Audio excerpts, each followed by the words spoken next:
more fall-like weather. As always, if you have questions that I don't cover in the video, drop them in comments and I will do my best to answer. First, let's talk about the heat. That, of course, was what was pestering all of us yesterday.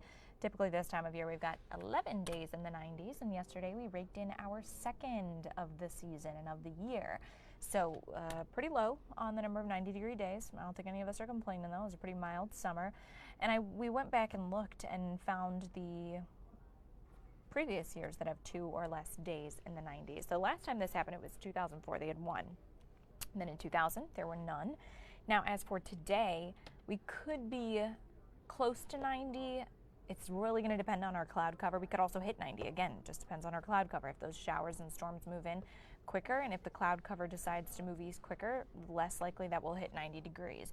Regardless of whether we're at 87, 88, 90, 91, it's still going to be very warm and very humid. And if you don't deal with the heat well, today's not the best time to be outside for long extended periods of time. So what's bringing this change? Well, it's this cold front and this low pressure that are working their way to the east. So the warm front lifts through, moves north.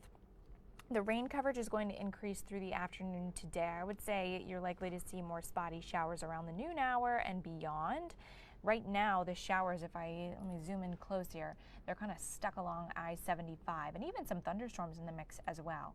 We've got a marginal risk for severe weather, so that's a 1 on a scale of 5, so the threat's low, but it's not 0. You'll also notice right here, these showers that have begun to fizzle out as they push through Indiana, so that's going to be kind of our second wave of showers. But again, the coverage is not going to be high throughout the day, I don't expect, more so spotty to hit and miss. Here's a look at the next couple of days as this system develops and moves east. It's going to be tomorrow into Friday that cold front finally clears and we get that wraparound moisture.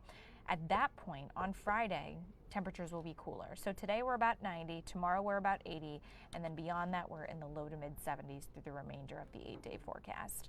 Here's a look at Friday morning. That's the wraparound moisture. Notice the extra cloud cover.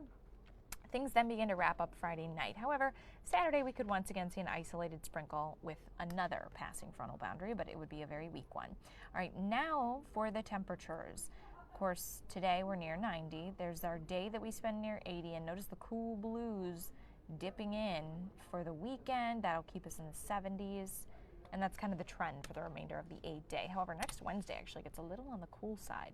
A look at the next 48 hours. As I said, coverage not going to be super widespread at any point in time. I would say about 20 to 30% coverage, but I'd say about a 50% chance that over the next 3 days you'll run into a shower or so. And then we got to talk about tropics. We have Lee, Tropical Storm Lee developing there, only moving northwest at about 15 miles per hour. So developing rather quickly, though. Over the next couple of days, by the weekend, expected to be a major hurricane. Now, this could influence our weather here at home, depending on its track, but still, it's way too far out to decipher that, just based on the preliminary track of it as it shifts to the northeast a bit here.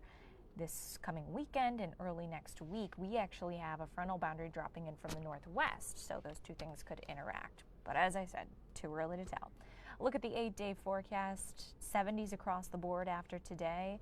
Our Browns home opener is Sunday, and you're looking good for that. Maybe a long sleeve in the morning, but by the time the game's kicking off, low 70s, decent amount of sunshine, but you don't have to worry about any rain, and that's good to hear. All right, as I said, any questions, drop them in the comments, and also you can tune in at noon. Meteorologist Jen Harcher will be in. Take care.